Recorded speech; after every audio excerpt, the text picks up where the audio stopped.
All right. So our first story, ladies and gentlemen. Elon Musk says he met with Latino civil rights leader, but the organization says she's a rogue ex-employee.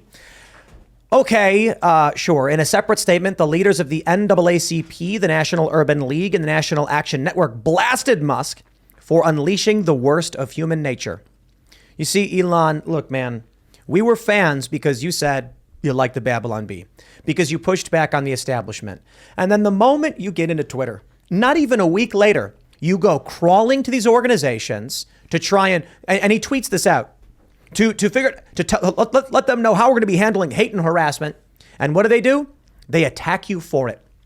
Twitter owner Elon Musk, I love that phrase, said early Wednesday that he spoke with the leaders of various civil rights groups about his efforts to combat hate and harassment. Except one organization said he met with a rogue employee who was fired last month, and another attendee blasted the mogul for unleashing the worst of human nature. Actually said that he unwittingly freed people to unleash the worst of human nature, with communities of color and religious minorities bearing the greatest burden. So bravo, Elon. He tweeted, talk to civil society leaders about how Twitter will continue to combat hate and harassment and enforce its election integrity policies. Ah, yes. What's that all about?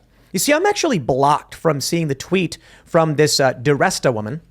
Yoel Roth says we're staying vigilant against attempts to manipulate conversations about the 2022 midterms. Read on for independent analysis of our team's work.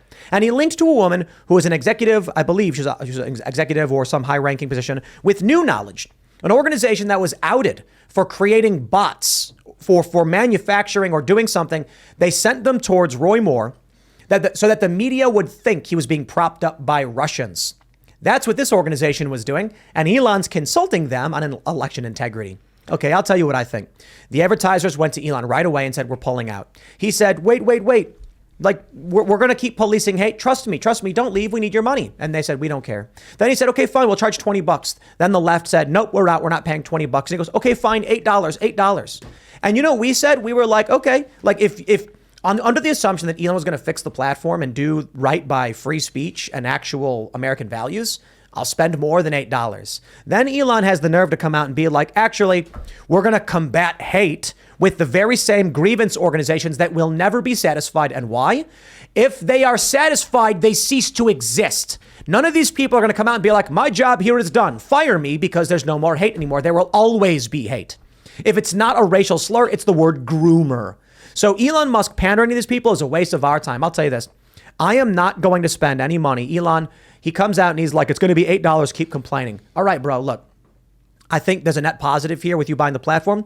I'm not going to spend a penny. I canceled Twitter Blue. It was bad enough I had it in the first place. The moment I saw he did this, I was like, okay, I'm giving them less money now. The moment he did this. So I'll tell you, if he releases the information on the DHS and how Twitter was colluding with the government, I'll pay $8. But he's also got to free the political prisoners and fire the people who were involved in the Hunter Biden laptop scandal. Yeah, this was disappointing because he kind of tweeted it like he was bragging about it. And, you know, you mentioned some of the organizations, but some of them you didn't mention were the individuals, the president and the vice president of the ADL, the NAACP, the George Bush Foundation. What, Satan wasn't available? You like truly like are you kidding me? And then you're bragging about how you're going to be continuing the policies when it comes to hate and election interference. And again, this clearly shows a signal that this is going in the wrong direction. And I'm happy at this time that I have my own website, that I have my own platform. You're probably happy, Tim, that you have your own platform as well, because at the end of the day, this is very disappointing news and shows us that we're going down a very bad road. I'm a huge advocate of knowing thine enemy and working with your foe. I think Abraham Lincoln talked about it. The best way to win over an enemy, to destroy an enemy, is to make them your friend, your ally. Not only do you no longer have an enemy, but you have an extra ally in case another enemy appears. So I'm into this idea of like getting to know the people that are against you, but at the same time, Trump putting Bolton in his cabinet early on, bad move. Obama getting the Goldman Sachs team or all these like bankers into his in his inner circle right away. They start to manipulate you. When you surround yourself with people, you become those people. Like you are a result of your closest 6 friends or something. So at some point, you got to just cut. You got to cut and run and make a move. I think that Elon came into this with no real plan. And now he's trying to build the plan quickly. That's why he wanted to back out. But take a look at this. This is from the Federalist. Elon Musk taps Jussie Smollett hoaxer for Twitter censorship advice. Brilliant. Look, man, I like Elon. He does a lot of really cool stuff, but he has an opportunity to talk to people, and he's choosing to talk to the people who made the problems. One of these guys says, what more evidence does Chicago police need to call what happened to Jussie Smollett what it is, a hate crime? This guy started calling this stuff out after we already knew it was a hoax. And so this is who Elon Musk is going to. Why? You know what, man? Elon, I got to tell you, he's very naive. I will say it again. I met up in Texas with a bunch of these big tech guys. A lot of them were apparently like worked with or friends with Elon. And it was amazing listening to them speak because they do not understand culture. They think it's a technology problem. The reason Elon Musk is meeting with these people is because he's probably like, everyone has got a good point to be made. Technology will solve the problem. And you're like, dude, independents and conservatives already have stated, we've compromised. We don't like the fringe cult weirdos, but they're allowed to be on the platform and say what they want to say. The fringe cult weirdos went to you and said, if you don't ban all of the people we don't like, we're leaving. And in response, what Jack Dorsey and Vijay did was, okay, wait. It's this simple. The right isn't leaving, even when we ban them. And the left is threatening to leave unless we ban more right-wingers. Hey, let's ban more right-wingers. Let's ban more independents and libertarians and liberals. And now Elon seems to be doing the exact same thing. Now it's early. We'll see what happens. Maybe this is a cold splash of water in the face that'll wake Elon up. And the reason why I'm frustrated about it and calling it out right now is because if we don't, Elon will walk down that path and Twitter will become worse than it was before. I think the ideal is build a neutral platform where everyone can coexist together. The reality is that can't function. You need lots and lots of small platforms that interact with each other. And so you need to censor and moderate Twitter, Elon. That is your job now. You own the network. You control the network. You are the one that needs to censor the network. Whether you're censoring it as American law, if it violates American law, then it's off the platform. Child porn, get it off the platform. That's your light censorship. Or if you're going heavy, it's up to you. But give the code out to everyone so that they can make versions of the site so that they can monitor it and do it the way they want. If they want to do, if you say the word "the" and you get banned off their platform, fine. But we need lots and lots and lots of terms of service right now. We can't rely on you and your network to do it. And we never should. We never should have to. Yeah. So just to recap, so people understand what's going on here, Twitter's head of safety specifically cited Renee DiRista. She's a part of the New Knowledge organization that that Tim just discussed with their activities, what they were doing before. She's also on video discussing censorship with Bill Gates.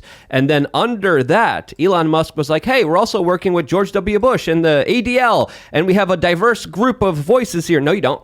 You have a group of individuals who hate free speech. You have a group of individuals who have been trying to punish people for their political speech. And that's essentially what a lot of these organizations represented. I didn't know all of them, but some of the organizations that are involved here that are going to be continuing the policies, as Elon Musk said, is worrying, on top of what Elon Musk said after that, saying specifically it's going to take a couple weeks to make sure that people are unbanned from this platform. A couple weeks? What are we waiting for?